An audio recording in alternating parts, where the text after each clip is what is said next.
Hello, I'm Lisa. Welcome to my glass studio. If you're like me and you're firing something in your kiln and there's empty space on that shelf, you're like, oh, I wish I had something else to put on that shelf. I wish I could fill my kiln.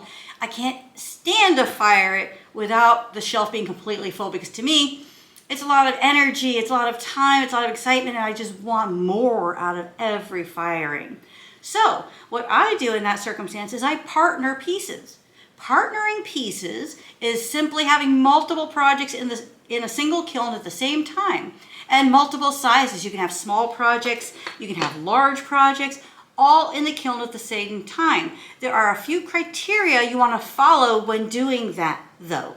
First of all, everything in the kiln should be, you want the same process. By process, I mean a tack fuse, a contour fuse, or a full fuse. So whatever's going through that kiln, you want it to have that same process temperature to get the same effect. Now, if you're doing a tack fuse, a project can be tiny, it can be this size, it could be bigger. They can all be in there together. But you want to make sure you're doing the same process, because every one of these processes is achieved at a different firing temperature. So that's why that's important.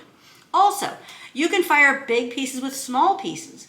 And you don't really have to worry about the smaller ones being overfired, because usually it's okay for them to get the same temperature and sit a little bit longer. But what you want to do is fire at a temperature rate of increase, and a hold and an anneal temperature and time duration for the largest piece that's in the kiln.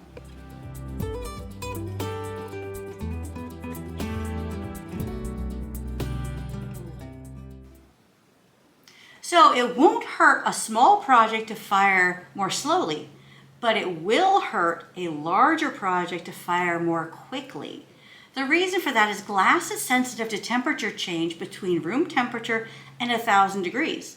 The larger the project, the slower you move through that range on the way up, and the slower you move on that range on the way down. So a small project you can fire pretty quickly, maybe 400 degrees an hour. Whereas my larger project, something about this size, I generally fire at about 300 degrees an hour. And a smaller project will not be harmed by going that rate. And then you get to fill your kiln, get greater satisfaction out of that firing, and greater project or product out of that firing, which is always wonderful. So if you're going to do a tack fuse, all your projects in there can be the same technique, same process, different sizes. Just fire for the largest and the thickest project. Now this contour fuse has a little bit of texture. The pieces are completely melted together, but there's a little texture between them and a little bit of, kind of like a little bit of a seam between them, which is kind of cool on this piece because you can see through it and get that. I used a variety of different frit here. I went from yellow to orange down here to, so I used 3 different colors. There's yellow, orange, and what else? Green, I believe. And I wanted it to be like a gradient in the background. And the cool thing is you can, because of these little spaces, the light goes through those. This material is opaque, this material is transparent, and you get a variation of a transparency in the overall project, which I think is real exciting. So you're going to do a contour fuse, you're getting a little bit of texture in your pieces. The outcome looks a little different than either of these techniques. So all the projects in the kiln with this project, you'd want to use the same process outcome. Now you could do smaller pieces. Let's say you love this flamingo, you wanted to make a little teeny tiny one. You could put that in the kiln along with it. Let's say you want to make a bigger one. Well, then you're going to slow everything down for that larger project. You're going to slow down your firing rate as you go up. You're going to elongate, lengthen your annealing time, and you're going to slow down your firing rate from that annealing temperature back to room temperature. So it's real simple. You just go, just work for the biggest project and let the other just ride along. Now this is a full fuse. Same thing here. You can do partner pieces, which gets you more use out of your kiln. It's more economical. You're doing less firings. You get more greater sense of accomplishment because you've been able to make more pieces. So you may even want to hold off on firing something until you can fill that kiln, or have on your table, these projects are all going to be tack. These are all going to be contoured. These are all going to be full fuse. And when you have enough to fill your kiln, then fire everything at one time. Same thing with slumping.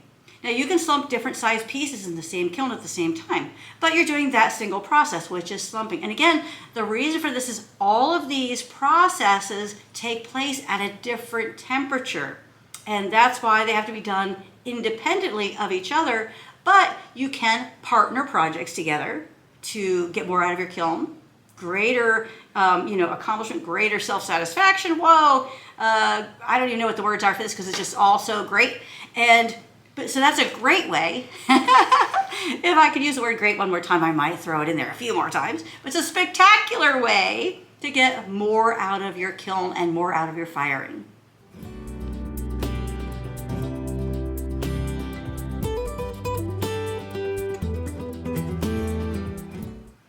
Nikki has a great suggestion. She thought I should also bring up that when you partner your pieces in the kiln, you want to have a little distance, a little space between them. I usually plan for anywhere from 1 inch to 3/4 of an inch distance between each of the projects to ensure that they don't touch each other and stick together.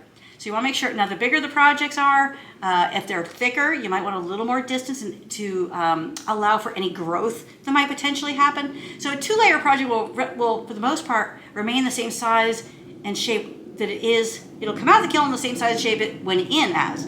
A project that has 3 layers may grow a little bit, so you want to leave a little more space around that project. I also like to leave a little space between the project and the edge of the kiln shelf, to ensure that the pieces don't slip off the shelf, to ensure that the bottom is nice and flat, and I get uniform, consistent results. So make sure that you keep your projects a little distant apart to make sure that you end up with individual projects instead of a unit project that then you have to figure out, what am I going to do with this? Thanks for joining me. Please follow, like, subscribe, share, and comment. We love your comments. We love when you follow. We love seeing those numbers increasing every single week. We love your comments. We love that you're sharing our videos. Thank you so much. We really appreciate you. Consider becoming a premium video member. We have brand new videos, courses coming out all the time, exclusive content just for members. You get a full-length, step-by-step video with step-by-step instruction how to make the projects. You also get a full-size printable pattern ebook with the full-size pattern. It has firing guides, color images, material lists, tips and tricks for assembling different projects. We have projects that range from complex to simple. We have sculptural to bowls. We have flat that goes and stand. We have seasonal. We have everything. And the minute you become a member, you get access to all of those courses right away. So please consider becoming a premium video member. We would love to have you.